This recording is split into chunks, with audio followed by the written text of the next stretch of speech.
Olá amigos investidores, estamos de volta para mais um vídeo e no vídeo de hoje a gente vai falar sobre o Fiagro XPCA da XP Asset. Mas antes de entrarmos na leitura do relatório propriamente dito, eu vou passar algumas informações importantes para vocês. No momento que eu estou gravando esse vídeo, o valor de mercado da cota do fundo é R$ 9,41. Como o valor patrimonial dele é R$ 9,49, temos um P sobre VP de 0,99, ou seja, ele está com 1% de desconto. Provavelmente é um dos Fiagros que tem menos desconto no momento. Tem alguns que estão até acima do valor patrimonial, mas são raríssimos. A maioria está descontado. E desses descontados, um dos que está menos é exatamente o XPCA. Apenas 1% de desconto. O patrimônio líquido do fundo é 431 milhões, o que coloca ele na 8ª posição de maior patrimônio líquido entre os Fiagros. Ou seja, ele não está muito bem posicionado entre os maiores Fiagros da nossa bolsa. Tem 7 na frente dele. Em relação ao número de cotistas, ele tem uma quantidade de cotistas muito alta. Eu não tinha prestado atenção a isso nos últimos vídeos, de 101 mil cotistas. Então tá uma quantidade muito grande de cotistas, porém a liquidez diária dele não acompanha essa quantidade tão alta de cotistas que ele tem. Tá 1,3 milhão. Ou seja, com essa quantidade de cotistas tão alta, era para estar acima de 2 milhões tranquilo. 2, 3 milhões e tá apenas 1,3 milhão. Ou seja, ele não é tão negociado na bolsa, mas mesmo assim não é difícil comprar e vender cotas do fundo. Em termos de dividend yield, que é o que importa pra gente, principalmente para mim, o dividend yield dele no último ano é de 15,4%, o que para Fiagro não é tão bom. A média dos melhores dividend yield é na faixa de 16%. Aqueles que estão com mais algum problema, que caiu muito o valor da cota e subiu consequentemente o yield, já que eles são inversamente proporcionais, eles estão com o dividend yield lá em cima. Dos que não estão com problema, a maioria está na faixa de 16%, às vezes beirando 17%, e ele está 15,5%, o que não é muito legal. Esse P sobre VP que eu falei para vocês, de 0,99, coloca ele na 7ª posição de maior P sobre VP. Ou seja, nesse momento ele é um dos mais caros, apesar de estar descontado, porque a maioria, como eu falei, está descontado e com maior desconto. Ele é um dos que está com menos desconto, apesar de ter alguns acima do valor patrimonial, mas são pouquíssimos, né? Nesse momento de, digamos, uma crise que está se instalando no mercado dos Fiagros, porque tem vários Fiagros com problemas com devedores. Daqui a pouco a gente fala sobre a situação aqui do XPCA, mas a gente sabe que tem GCRA, Vigia, VCRA, CPTR, agora entrou o AZQ, então a gente vai falar daqui a pouquinho com mais detalhes sobre isso. Ainda tem a questão da provável, possível quebra de safra da soja, que está também atrapalhando o mercado dos Fiagros. Então, o conjunto disso aí, a tempestade perfeita fez as cotas da maioria dos fundos cair. Não tanto, né? Só os que estão com problemas mesmo que caiu demais. Mas até os sem problemas caíram aí na faixa de uns 5 a 6%, abaixo do valor patrimonial. Então, pouquíssimos estão no valor patrimonial ou acima um pouquinho. O último dividendo pago por ele foi de 11 centavos, o que equivale a um dividend yield do mês de 1,15%, que é mais ou menos a média atual dos Fiagros que não estão com problema, é nessa faixa mesmo de 1,15%. Uma coisa que não vou mostrar aqui no relatório para vocês, eu vou falar logo, o detalhe que esse fundo aqui é basicamente um fundo de CRAs, tem 90% da carteira dele de CRAs, mas ele tem 8% de FDIC Fiagro, o resto é caixa. E desses CRAs, 92% são indexados ao CDI, ou seja, ele é basicamente um fundo de CRA indexado ao CDI, e seria uma taxa de CDI mais 4,7, o que mostra como ele tem essa pegada mais high yield, que a maioria dos Fiagros tem. E os 8% restantes da carteira dele de CRAs indexadas ao IPCA são de IPCA mais 8,7, o que já tem uma cara mais de middle risk, né? Mas, no geral, ele é basicamente um fundo high yield. Vamos agora começar a leitura do relatório propriamente dito. Então, ele fala que no mês de janeiro não houve movimentações no portfólio do fundo. Ou seja, ele nem comprou e nem vendeu ativos, CRAs no caso, a maioria é CRA. Ele, na realidade, tem 8% da carteira que eu falei, FDIC Fiagro, só são 3 FDIC Fiagro. A gente vai mostrar daqui a pouquinho na carteira dele. Então, ele disse que não houve movimentações exatamente porque se encontra atualmente bem alocado, bem diversificado e com um retorno consistente. E ele está atualmente monitorando essa questão da colheita da soja, porque ele tem, apesar de não mostrar lá na lista de que ele chama ativo objeto soja, mas ele sim tem uma parte que é escrito produção de grãos e a soja está incluída. E ele realmente tem devedores que produzem soja, mas não é tanto assim na carteira, mas não deixa de ter. Aí ele fala mais um pouquinho de algumas coisas e diz que os produtores que estão devendo ao fundo são todos de alto nível de gestão, transparência, com balanço auditados. Isso, no geral, é muito bom para o fundo como um todo. E, no momento, todos os devedores estão adimplentes sem ter problema com repactuação, nem de principal, que seria a amortização das dívidas, e juros, o que é muito bom e que você já deve ter lido aqui. E mais embaixo você está vendo aqui que o fundo foi lançado na nossa bolsa no dia 4 de novembro dezembro de 2021, ou seja, ele já completou 2 anos na bolsa, já está com 2 anos e 3 meses. É um dos fiagros mais antigos da nossa bolsa. Agora vamos lá, para a DRE do fundo. Essa DRE é daquelas que eu não gosto, né? Só um mês é péssimo isso aqui. Não vou dizer que é outra coisa, é péssimo mesmo. Aí ele faz uma coisa diferente que nenhum fiagro, nenhum fundo imobiliário normalmente faz. Eu acho que deve ter um ou outro que faça, mas do jeito que ele faz, não. Que é botar de forma bem resumida a receita dos CRAs de caixa e receita de CRAs no regime de competência. Aqui em cima você vai ver que ele diz qual foi o resultado por cota. Aqui ele diz o resultado geral. Por caixa foi cerca de 8 centavos. O resultado contábil que ele chama, que é o de regime de competência, foi cerca de 10 centavos. Você tá vendo aqui, é aproximadamente 10 centavos. E ele pagou quanto? 11 centavos, ou seja, ele teve que colocar dinheiro de reserva aí. Só que a gente não sabe quanto é a reserva do fundo. Quer dizer, é vários problemas que tem nesse DRE aqui. Ele não mostra os últimos meses, que o ideal seria um ano da DRE, das receitas, das despesas e até com mais detalhes, porque aqui ele não coloca detalhes praticamente. Aqui provavelmente receita de caixa de competência que ele coloca, ele já soma, por exemplo, negociações que ele faz na bolsa, com os CRAs, venda, compra. Ele deve colocar aqui já misturado com a parte de juros de CRA, isso é ruim, ele não diferencia tudo. Despesas operacionais, por exemplo, aqui ele deve juntar a despesa administrativa, taxa de administração com taxa de performance, o que também é ruim, mas a gente não tem o que fazer, né? Infelizmente, só aceitar. E a gente não sabe quanto é a reserva que o fundo tem, mas ele tem reserva, porque ele colocou um centavo de reserva por cota para complementar esse pagamento do mês de fevereiro, porque a gente está vendo o relatório de janeiro, mas que trata dos pagamentos, dos rendimentos feitos agora no mês de fevereiro. E demorou muito a sair esse relatório, né? Esse relatório no mês passado, eles lançaram mais ou menos no meio do mês de janeiro, o relatório de dezembro. E agora esse de janeiro lançaram já praticamente no final de fevereiro. Eles lançaram esse relatório na última terça, esse vídeo tá indo ao ar na quinta e eu gravei na quarta, no final do mês já, dia 27. No mês passado, se eu não me engano, foi mais ou menos dia 15 de janeiro que eles lançaram o relatório de dezembro. Então, como a gente não sabe qual é a reserva do fundo, a gente não sabe se o fundo tem como manter esses 11 centavos, provavelmente vai cair a receita, tanto em caixa como competência. Não dá para ter certeza em competência, mas em caixa deve cair. Por quê? Porque no mês de fevereiro tem menos dias úteis. Pelos meus cálculos, são 19 dias úteis. Como tem menos dias úteis e o fundo é basicamente indexado a CDI, vai cair a receita. E também tem a questão que no mês de janeiro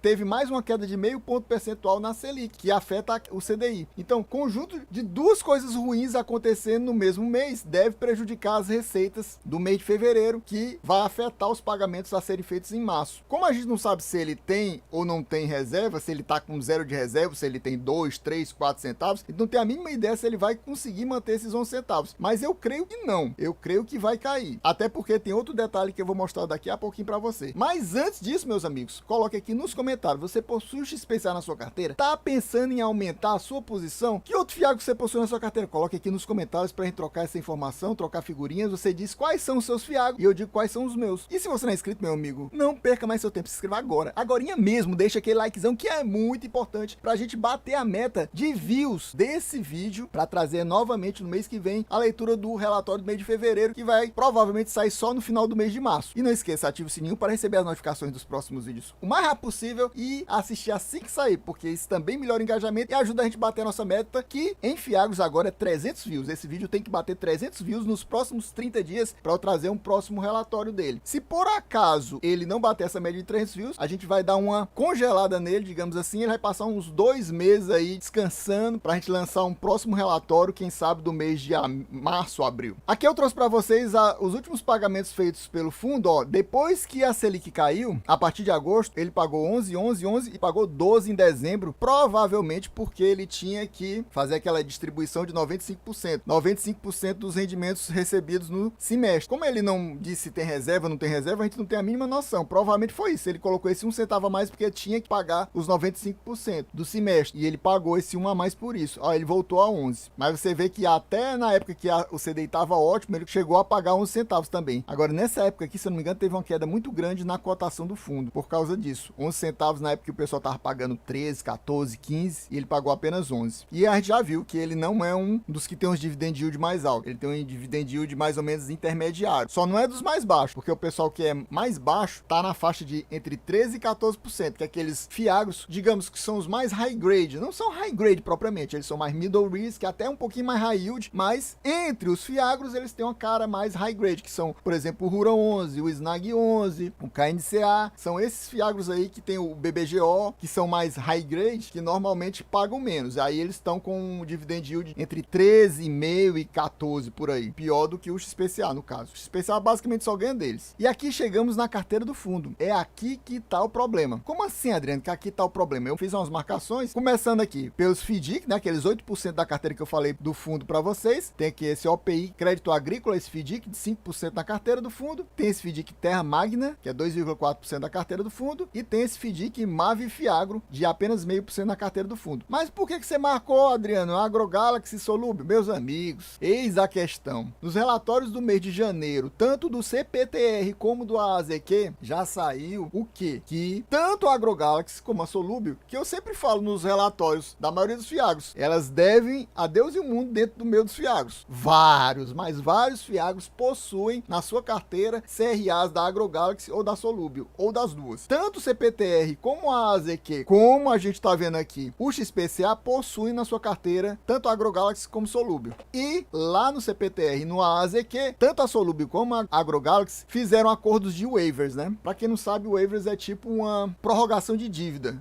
um prazo de carência. Eles vão deixar de pagar aos respectivos fundos, o CPTR e o AZQ, durante alguns meses. Eles nem falam quantos meses são. Negociar esses waivers, vão passar alguns meses sem pagar os juros e a amortização. Simplesmente assim. Aí você vai dizer, mas aqui não diz que tá 100% adimplente? Vocês viram lá em cima, né? Que dizia que tava todo mundo adimplente. Seja, ninguém tá devendo, ninguém tá com repactuação de amortização e juros. Ou seja, no mês de janeiro, nem a AgroGalaxy nem Solúbil estão com esse tipo de problema aqui com o XPCA. Mas, meus amigos, se já 2 fiagros fecharam acordo de waivers com esses 2 devedores, vocês acham que o XPCA vai ser exceção? Eu duvido muito. Eu duvido muito. Provavelmente, no mês que vem, já vai mostrar que a AgroGalaxy e a Solúbil já entraram em waivers. Enquanto lá no AZQ, somando Solúbil e AgroGalaxy, se eu não me engano, não chega nem a 8%, aqui a coisa é diferente. Se a gente fizer a soma, a AgroGalaxy chega a cerca de 8% do patrimônio líquido do fundo e a Solúbil 6%, ou seja, somando as duas, cerca de 14%. Muito mais lá do que, por exemplo, no Vigia. A diferença é que o waiver não é um calote, né? Não é um calote propriamente, mas ela não paga. Por exemplo, lá no HCTR, não tá tendo um calote. O HCTR, um fundo imobiliário de papel, tá com vários devedores em waiver. Simplesmente eles não pagam e ele é só adiando o prazo para eles começarem a voltar a pagar. Teve até uma repactuação de waiver. Ou seja, como é que o fundo sem receber vai distribuir bem? Não distribui. Tanto que o HCTR está distribuindo bem menos do que ele deveria estar distribuindo. E por isso, a cotação caiu absurdamente. Então aqui, se acontecer isso, que eu acho que é quase certo que aconteça a partir do mês que vem, a gente vai ver uma queda aqui nos rendimentos do fundo. Cerca de 15%, ou seja, 15%. Ele está pagando 11%. Se eu já achava que ele poderia pagar só 10%, porque esse mês era para ter pago só 10%. Ele botou dinheiro de reserva, senão ele teria pago 10%. Mês que vem pode vir 9 centavos ou 10 centavos. Ou seja, seria a pior distribuição nos últimos 12 meses, se vier desse jeito. Ainda tem a questão que eu já falei para vocês, da queda de rendimentos por causa da queda da Selic que aconteceu em janeiro, que vai se